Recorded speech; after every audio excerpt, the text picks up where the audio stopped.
ప్రియ సహోదరి సహోదరులారా, ఈనాటి సువిశేష పట్టణంగానే చూసినట్లయితే యేసు చెప్పిన విత్తువాని ఉపమానము కేవలం 4 రకాల మనుషులను వివరించటం కాదు, 4 రకాల నేల గురించి మాత్రమే కాదు, అది ప్రతి మనిషి హృదయంలో జరిగే ఆధ్యాత్మిక ప్రయాణాన్ని వెల్లడిస్తుంది. ఒక మనిషి జీవితంలో కూడా ఈ 4 నేలల అనుభవాలు కనిపిస్తూ ఉంటాయి. కొన్ని సందర్భంలో మనం దేవుని యొక్క వాక్యాన్ని నిర్లక్ష్యం చేస్తూ ఉంటాము. కొన్ని సందర్భంలో ఉత్సాహంగా దానిని స్వీకరిస్తూ ఉంటాము. కష్టాలు, బాధలు, కన్నీళ్ళు, సమస్యలు రాగానే మనము వెనుతిరుగుతూ ఉన్నాము. మరికొన్ని సందర్భంలో ఈ లోక ఆశలు, డబ్బు, ధనము, బలము, అధికారం అనేటువంటివన్నీ కూడా మన యొక్క జీవితాన్ని అణచివేస్తూ ఉన్నాయి. అయితే దేవుడు మనల్ని ఎల్లప్పుడూ కూడా మంచి నేలగా మారమని పిలుపునిస్తున్నాడు. విత్తువాడు విత్తనములను ఎక్కడ పడితే అక్కడ చల్లుతూనే ఉన్నాడు. అదే దేవుని అపారమైన ప్రేమకు నిదర్శనంగా ఉంది. ఆయన యొక్క వాక్యము ఎవరైతే అంగీకరిస్తారో వారికి మాత్రమే కాదు, ఒక సంఘానికి మాత్రమే కాదు, ఒక దేశానికి మాత్రమే కాదు, ఒక ప్రాంతానికి సంబంధించిన కాదు, కొంతమంది ప్రజలకు సంబంధించిన మాత్రమే కాదు, ఈ ప్రపంచంలో నలుమూలలో ఉన్నటువంటి ప్రతి ఒక్క బిడ్డకి కూడా ఆయన యొక్క ప్రేమను అందిస్తూ ఉన్నాడు. ప్రియ సహోదరి సహోదరులారా, కానీ కొందరు దానిని తిరస్కరించినను, కొందరు మరిచిపోయినను, కొందరు ఫలించకపోయినను దేవుడు మాత్రం ఎప్పుడు కూడా తన ప్రేమను వెనక్కి తీసుకోవటం లేదు. ఇది దేవుని యొక్క కృప యొక్క ఔదార్యానికి తెలియచేస్తూ ఉంది. ఈ ఉపమానంలో ప్రధానమైనటువంటి విషయము ఏమిటి అంటే విత్తనము కాదు, నేల అనేది చాలా ముఖ్యం. విత్తనము ఎల్లప్పుడూ కూడా మంచిదే. దేవుని యొక్క వాక్యంలో ఎటువంటి మార్పు లేదు, దానిలో ఎటువంటి వ్యత్యాసం అనేది లేదు. ఫలించకుండా ఉండటానికి గల కారణము ఏదైనా ఉంది అంటే మన యొక్క హృదయ స్థితిని బట్టి అది ఫలించటం లేదు. మన యొక్క హృదయము పరిపూర్ణంగా దేవునికి కానీ మనం కానీ సమర్పించినట్లయితే అది ఫలిస్తుంది. కాబట్టి మనము దేవుణ్ణి విమర్శించకూడదు. ఎందుకంటే మన యొక్క హృదయాన్ని మనము ఆత్మ పరిశీలన చేసుకోవాలి. నా జీవితం ఏ విధంగా ఉంది?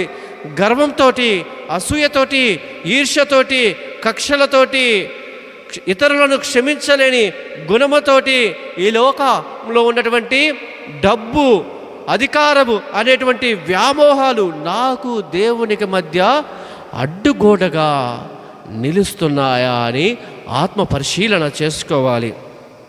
మంచి నేలగా ఉండటము అంటే దేవుని యొక్క వాక్యాన్ని మాత్రం వినటం మాత్రమే కాదు, దానిని మన మనసులో దాచిపెట్టుకోవాలి, ప్రార్థనలో ధ్యానించాలి.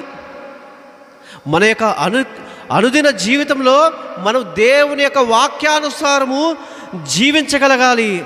పరిశుద్ధ మరియమ్మ గారు ఈ మంచి నేలకు గొప్ప ఉదాహరణగా నిలుస్తూ ఉంది. మరియ తల్లి యొక్క జీవితాన్ని కానీ మనం కానీ చూసినట్లయితే దేవుని యొక్క వాక్యాన్ని ఆలకించింది, ధ్యానించింది, హృదయంలో భద్రముగా దాచుకుంది. తన యొక్క జీవితాంతము కూడా దేవునికి విధేయురాలై జీవించి ఉంది. అందుకే ప్రభువు ఈ విధంగా పలుకుతున్నారు, 30 వంతులు, 60 వంతులు, 100 ఫలిస్తారు అనే మాట సంఖ్య గురించి కాదు. ఎవరైతే దేవుని యొక్క కృపకు లోబడి జీవించి పరిపూర్ణంగా ఫలిస్తూ ఉంటారో వారిని సూచిస్తూ ఉంది. దేవుడు మన వద్ద నుంచి విజయాన్ని మాత్రమే కోరుకోవటం లేదు, పరిపూర్ణమైనటువంటి పాపము లేనటువంటి హృదయాన్ని, కల్మషం లేనటువంటి హృదయాన్ని దేవుడు మన దగ్గర నుంచి కోరుకుంటున్నాడు. దేవుని యొక్క కృప, జాలి, దయ, కనికారాలు, ఆశీర్వాదాలు మన మీద, మన యొక్క కుటుంబాల మీద కానీ లేకపోతే మనము ఫలించలేము. దేవుని యొక్క వాక్యం వినటానికి మన యొక్క హృదయాన్ని కానీ తెరిచి సిద్ధముగా కానీ మనము కానీ లేకపోతే మనము ఫలించలేము. ఈరోజు మనల్ని మనము ప్రశ్నించుకుందాము. నా హృదయంలో దేవుని యొక్క వాక్యానికి స్థానం ఉందా? నా హృదయంలో దేవుని యొక్క వాక్యానికి స్థానం ఉందా? ఈ లోకంలో ఉన్నటువంటి ధనాలు, బంధాలు, బంధుత్వాలు, వ్యామోహాలు నా ఆధ్యాత్మికమైనటువంటి జీవితాన్ని అణిచివేస్తున్నాయా?